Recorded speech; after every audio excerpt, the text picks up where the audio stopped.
Fans of the first 9 seasons of the long-running TV show Roseanne, airing from 1988 to 1997, remember Mark Healey, played by Glenn Quinn. The black-haired, blue-eyed Irish actor charmed the audience with his role as first boyfriend, then the husband of Becky Connor, played by Alicia Goranson, then Sarah Chalk. Glenn remained a series regular from season 3 in 1990 until the show's then last season, 9, in 1997. Sadly, instead of focusing on leveraging his recognition as an actor, he almost disappeared from TV and cinema screens after the series wrapped up. He periodically reappeared in 2002, but it was apparent that he wasn't very focused on his acting career. Then a bombshell. On the 3rd of December 2002, Glenn Quinn was found dead at the young age of 32. This immediately sparked speculation about the cause of death, later determined to be an accidental drug overdose. But what caused this devastating end? We will explore the tragic life story of Glenn Quinn from Roseanne, his untimely death, the way people remember him, and how the show's revival season from 2018 honored his memory. Glenn Martin Christopher Francis Quinn was born on the 28th of May 1970 in Dublin, Ireland, to musician father Murty Quinn and mother Bernadette Quinn, née Brady. His dad was a well-known media figure playing in the Irish The Miami Show Band, with 7 top hits on the Irish singles charts. However, he never pointed out who his father was during his acting career and stated that he came from a humble background. Glenn grew up in the Dublin suburb of Cabinteely with 2 sisters, Louisa and Sonia, all 3 born within wedlock. However, Glenn had a 3rd sibling, a biological brother named Ciaran McQuail Quinn, whom he didn't know existed since Ciaran was put up for adoption as a baby, who also grew up in Dublin but only knew that his mom's name was Bernadette. The adopted son learned about his biological family from an adoption authority employee who told him that he had a brother, Glenn, who'd passed away.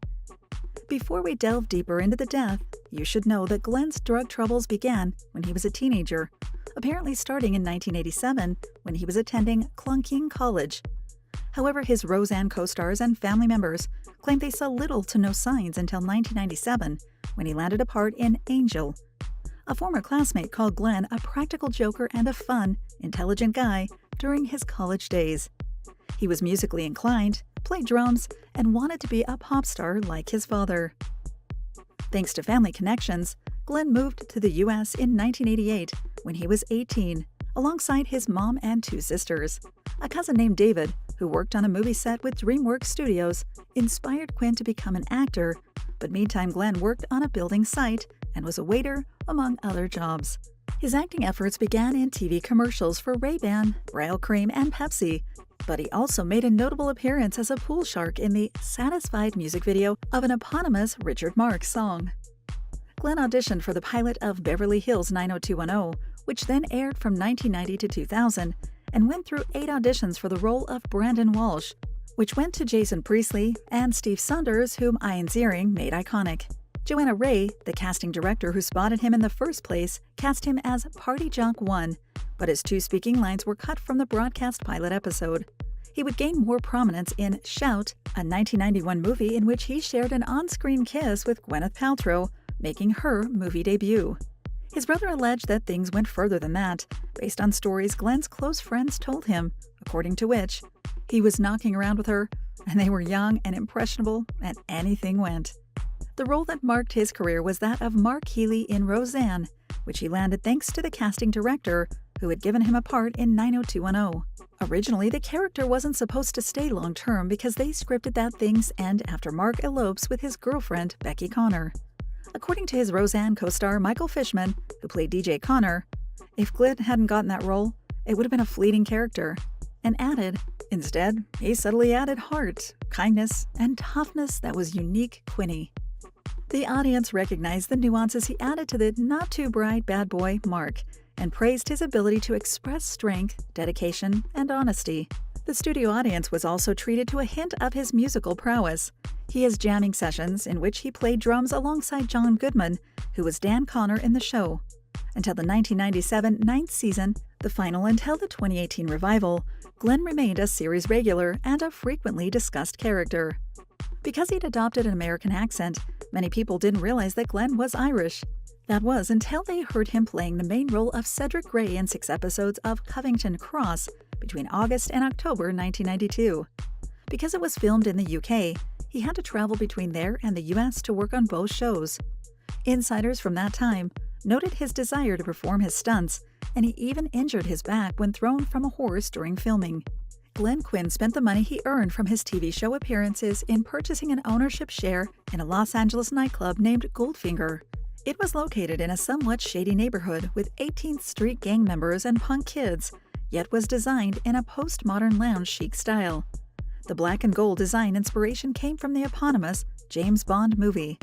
Unfortunately, his business deal quickly turned sour, and in 1997 the other two owners, musician Mark Letty and Sarah Kennedy, who worked as a bartender in Lava Lounge, bought out Glenn's share.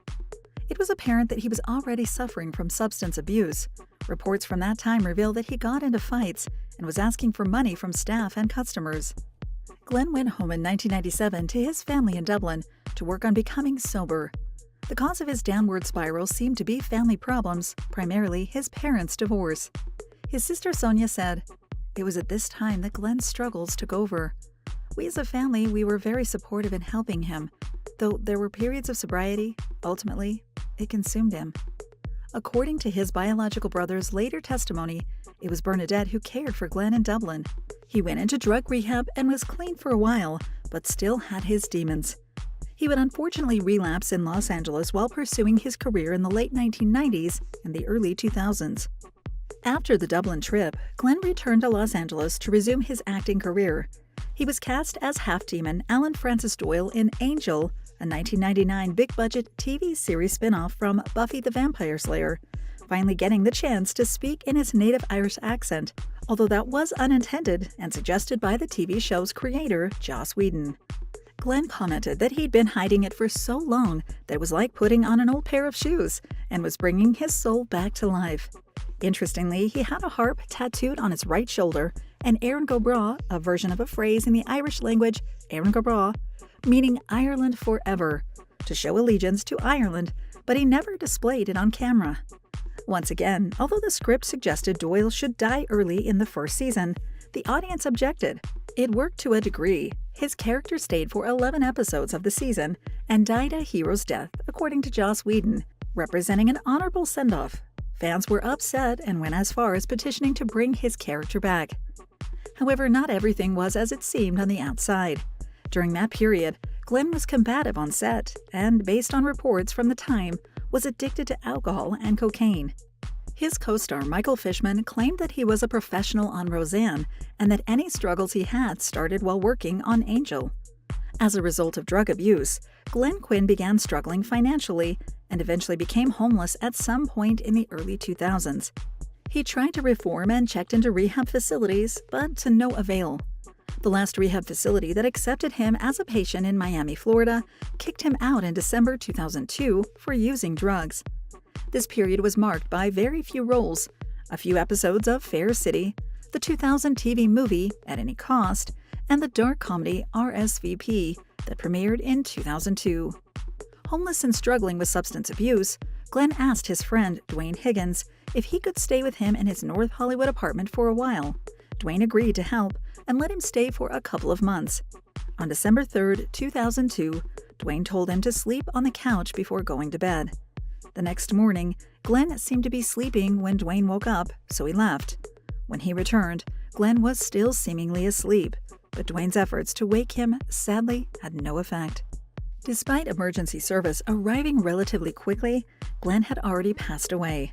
A syringe he presumably used for heroin injections was found among his belongings, and the autopsy confirmed Glenn Quinn's cause of death as an accidental heroin overdose. Michael Fishman stated during that time that Glenn was like a spotlight of a man. He could cut through the darkest moments and light things up. He also set up a memorial fund in his name. The press flocked to his funeral, and after a media event, Glenn Quinn was interred at Forest Lawn Memorial Park in Los Angeles. Although they never met and Glenn never knew of his existence, his brother longingly said, "I just would have loved to have gotten to know him." Their mom gave him some of Glenn's stuff, including a drum set he used during Roseanne and a claddagh ring Carrie started wearing. Glenn's mom now lives in the U.S., but hasn't remarried and occasionally travels to Ireland to stay with Carrie. Emotions were high when Glenn passed away, but Roseanne had been over for 5 years at that point. However, when the revival Season 10 was announced and aired in 2018, all eyes were on the producers, writers, and actors to see how they would handle the role of Mark Healy. In Glenn's honor, the production company decided not to recast the role, instead making it so that his character died off screen a few years ago. The follow-up show, The Connors, which aired in late 2018, clarified that Mark Healy died in a motorcycle crash. Becky revealed that she, God, threw a deer in front of my husband's motorcycle and he died.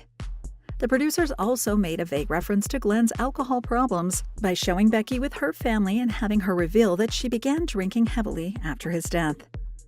However, the creators of the show created a new role of Mark Healy in Season 10, more precisely Mark Connor Healy, and gave the part to Amos McNamara. Mark was Roseanne Connor's grandson and the son of David Healy, played by Johnny Galecki of Big Bang Theory fame. Darlene Connor was played by Sarah Gilbert. The cast also had Quinn's picture on the wall of the Connor house, ensuring that they would remember him every time they passed by. Michael Fishman, who brought the picture, also stays in close contact with his family, and the crew urged that they cast Glenn's niece in one of the episodes. Further, the producers made sure Glenn's character was mentioned throughout the show through Becky Connor's character conflicts. For instance, in the Eggs Over Not Easy episode, it was revealed that Becky can't have children, that the two tried for children before his character's death, and implied she didn't enter a new relationship. Instead, she became a surrogate mother to Andrea, played by Sarah Chalk. An on-screen dedication to him appeared at the end of the episode too. We presume that The Connors TV show will continue to mention Glenn Quinn in some way. One thing is for sure, as long as his cast members and the audience remember his presence, charisma, and acting chops, his memory will live on. Thank you for spending some time with us. Make sure to like and subscribe so you never miss another video. We also handpick these videos, which we recommend you watch next. You can talk to us on all social medias or ask a question in the comments below. Thank you for being with us, and we'll see you back tomorrow.